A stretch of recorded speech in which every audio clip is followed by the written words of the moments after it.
Pukul 13 waktu Indonesia Barat. Radio Republik Indonesia Palembang dengan Warta Berita.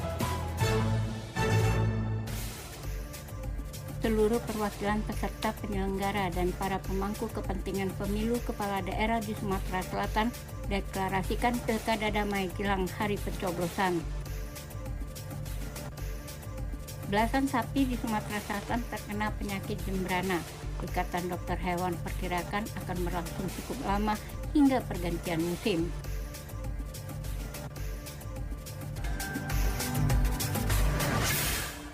Itulah di antara informasi akan kita hadirkan siang hari ini di hari Senin tanggal 18 November 2024 yang berhasil dihimpun oleh tim redaksi RRI Palembang. Bersama Senadiar juga rekan Ivan, inilah Warta Berita selengkapnya.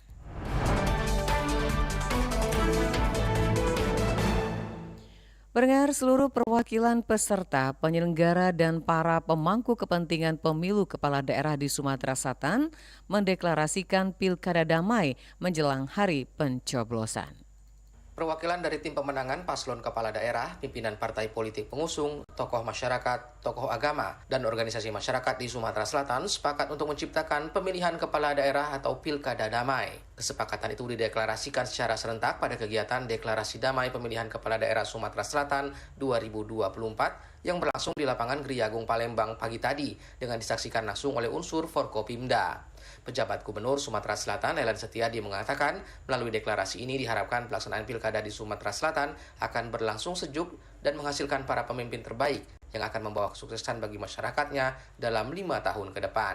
Kita hari ini menyelenggarakan pilkada serentak secara damai, dihadiri oleh seluruh unsur Forkopimda, kemudian juga mewakili dari pasangan, terutama yang dari pasangan calon, yang dari gubernur dan wakil gubernur, ketua pimpinan partai politik hadir, kemudian tokoh masyarakat hadir, pimpinan umat beragama hadir, dan tadi juga kita sudah mendengarkan doa yang disampaikan dalam 6 tokoh agama.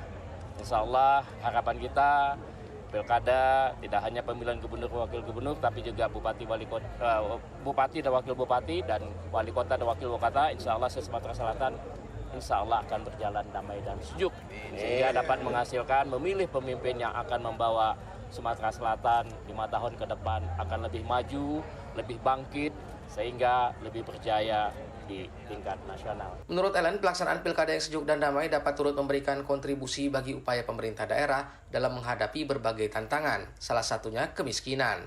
Untuk itu dirinya berharap pilkada sejuk dan damai dapat menghasilkan para pemimpin terbaik untuk Sumatera Selatan.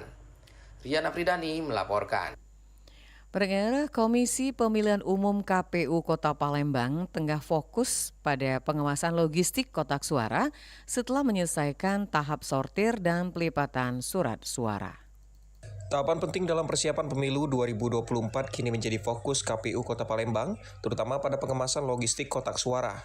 Ketua KPU Kota Palembang, Sawaludin menegaskan, proses ini sedang berlangsung untuk pemilihan wali kota dan juga wakil wali kota Palembang. Setelah selesai, logistik untuk pemilihan gubernur dan juga wakil gubernur Sumatera Selatan akan dikebut. Pihaknya sudah memetakan lokasi kecamatan berdasarkan jarak, sehingga distribusi bisa berlangsung lancar dan juga sesuai jadwal.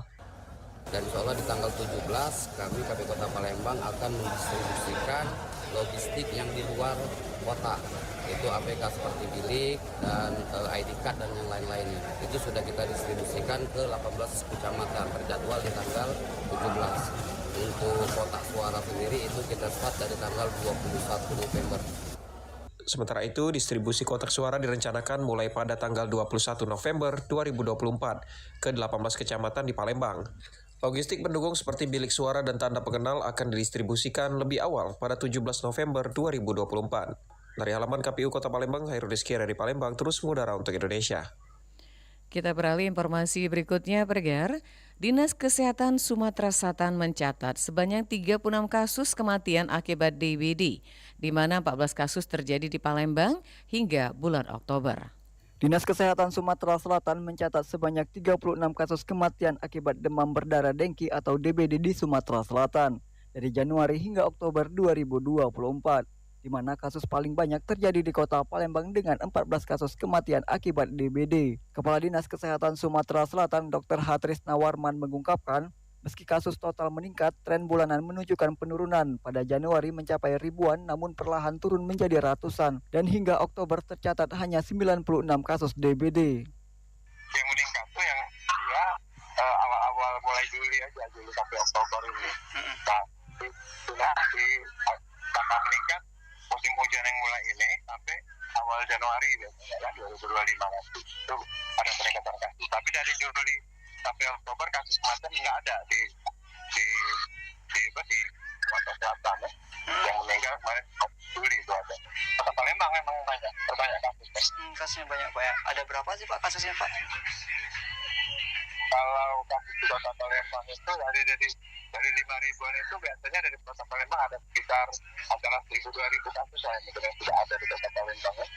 2.000 kasus dari Juli sampai awal November ya. Ditambahkan Trisna Warman, angka kematian ini menjadi perhatian serius karena pasien sering terlambat mendapatkan penanganan medis akibat ketidaktahuan mengenai gejala kritis DBD. Trisna Warman menghimbau kepada masyarakat agar selalu membawa pasien dengan demam tinggi ke fasilitas kesehatan dan selalu menjaga kebersihan lingkungan guna mencegah perkembangan biak nyamuk penyebab DBD. Pola hidup yang sehat dan rutin membersihkan sarang nyamuk adalah kunci untuk menekan penyebaran penyakit ini. Sementara itu, Ayu warga Palembang mengungkapkan bahwa penyakit DBD tidak hanya menyulitkan penderitanya, tapi juga memicu kepanikan di lingkungan sekitar. Menurutnya, dampak penyakit ini sangat mengganggu, terutama bagi masyarakat yang khawatir akan risiko penularannya. Menurut saya DBD harus dicegah dengan serius Kak, tapi sayangnya masih banyak uang yang kurang peduli dan hanya bergerak kalau sudah ada pogging dari pemerintah baik. Padahal pencegahan DBD adalah tanggung jawab kita sama-sama. Kalau semua uang lebih peduli terhadap kebersihan lingkungan, penyebaran DBD bisa jauh berkurang. Jadi jangan tunggu ada korban dulu baru nak bertindak. Ditambahkan Ayu, pencegahan DBD sebenarnya tidak terlalu sulit. Dengan menjaga kebersihan, rutin melakukan 3M, menguras, menutup, dan mengubur, serta meningkatkan kepedulian bersama, masyarakat dapat mengurangi risiko penyebaran penyakit ini. Dari Palembang, Sumatera Selatan, Muhammad Irfan terus mengudara untuk Indonesia.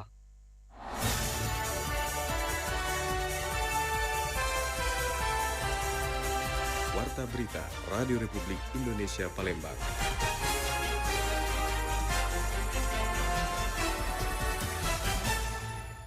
BMKG Sumatera Selatan memperkirakan puncak musim kemarau akan terjadi pada akhir November 2024. Badan Meteorologi, Klimatologi, dan Geofisika menyebutkan seluruh wilayah Sumatera Selatan Sumsel telah memasuki musim hujan sejak akhir September 2024 lalu. Namun, BMKG memprediksi puncak musim hujan terjadi pada periode akhir November hingga Januari 2025. Kepala Stasiun Meteorologi Kelas 1 Sumatera Selatan Wandaya Tolis mengatakan musim hujan tahun ini dipengaruhi oleh fenomena La Nina yang menyebabkan peningkatan curah hujan lebih tinggi dibandingkan biasanya. La Nina sendiri merupakan fenomena di mana suhu muka laut di Samudra Pasifik bagian tengah mengalami pendinginan yang mengurangi pembentukan awan dan meningkatkan curah hujan di wilayah Indonesia. Secara ini itu sebenarnya Sumsel itu November sebagian besar wilayah Sumsel itu sudah akan mulai puncak hujan begitu.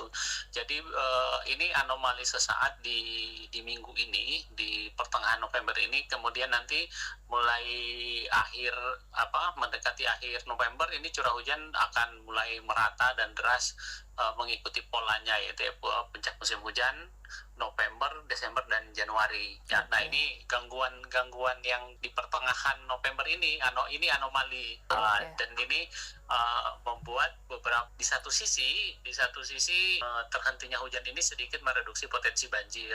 Tetapi kemudian daerah yang Namun menurut Wandaya Tolis, BMKG memperkirakan baru beberapa daerah yang akan merasakan puncak musim hujan pada Desember 2024, seperti wilayah Barat Prabu Muli, sebagian besar Muara Inim, Lahat Timur, Pali Selatan hingga Barat, serta sebagian kecil Musi Banyuasin dan Kabupaten Musirawas.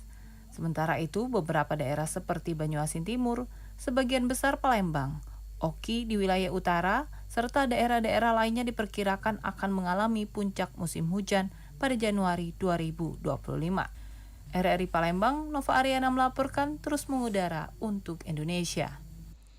Pendengar, belasan sapi di Sumatera Selatan terkena penyakit jembrana. Ikatan Dokter Hewan memperkirakan akan berlangsung cukup lama hingga pergantian musim. Belasan ternak sapi di Sumatera Selatan terkena penyakit jembrana. Hal tersebut diungkapkan Ketua Persatuan Dokter Hewan Sumatera Selatan, Dr. Hewan Japrizal. Menurutnya, kondisi fisik atau kelelahan yang terjadi pada sapi menjadi pemicu bahwasanya penyakit jembrana menyebar di Sumatera Selatan. Dr. Hewan Japrizal juga mengharapkan adanya upaya vaksinasi yang dilakukan dari pemerintah daerah maupun peternak sapi.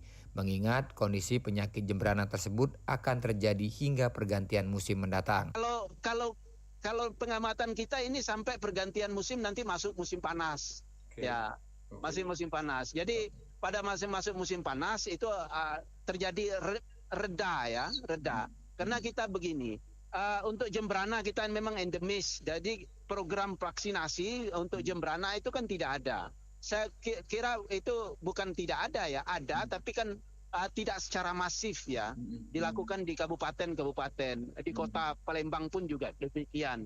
Ada yang melakukan vaksinasi itu kan dengan swadaya ya, beli sendiri dan itu kan juga tertentu saja. Sementara itu berkaitan dengan konsumsi daging sapi, Dr. Hewan Japrizal juga mengatakan masyarakat tidak perlu khawatir. Karena peternak dapat memisahkan bagian organ yang terkena penyakit jembrana, sedangkan untuk daging sendiri masih bisa dikonsumsi dengan ketentuan pengawasan yang ketat. Dari Palembang, Sumatera Selatan, Aditya melaporkan. Sampai kita pada informasi terakhir, pendengar. Tim penyidik tindak pidana umum Polrestabes Palembang menjerat CM dengan pasal berlapis karena penganiayaan terhadap anggota Polantas. Tim penyelidik tindak pidana umum Polrestabes Palembang menjerat tersangka dalam pasal berlapis dan mengancamnya dengan hukuman penjara hingga 5 tahun. CM telah ditetapkan sebagai tersangka dalam kasus penganiayaan terhadap anggota Polantas. Kapolres Tabes Palembang Kombes Haryo Sugi Hartono menjelaskan pihaknya juga menyita sepeda motor dan truk milik perusahaan tempat tersangka bekerja. Penganiayaan itu dipicu karena tersangka tidak terima dengan petugas Polantas yang melarang truknya masuk ke jalan kota sebelum jam operasional. Motif daripada tindakan ini adalah ketidaksetaraan ada anggota yang marah sementara memang sesuai dengan perwali yang ada atas larangan kendaraan yang memasuki jalan-jalan kota pada jam yang belum ditentukan ataupun pada jam yang telah ditentukan, yang pada akhirnya diikuti dengan rasa emosi yang terdorong, diikuti juga dengan adanya perbuatan pengaruh minuman keras sehingga terjadi peristiwa pidana tersebut. Menurut Kombes Haryo Sugi Hartono, saat kejadian tersangka dalam kondisi mabuk setelah mengkonsumsi minuman keras jenis tuak. Tersangka juga mengaku telah bekerja sebagai joki truk selama seminggu mengawal truk dari jalan Nurdin Panji menuju Pelabuhan Bom Baru Palembang. Lamsihar Silitonga melaporkan.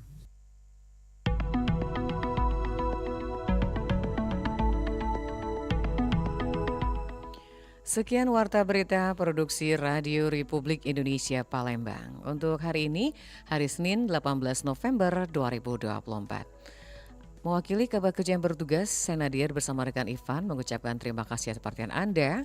Dan untuk informasi seputar Anda atau persoalan yang dapat Anda sampaikan melalui WA kita di 0821 7927 9090. Selamat siang dan selamat melanjutkan aktivitas Anda.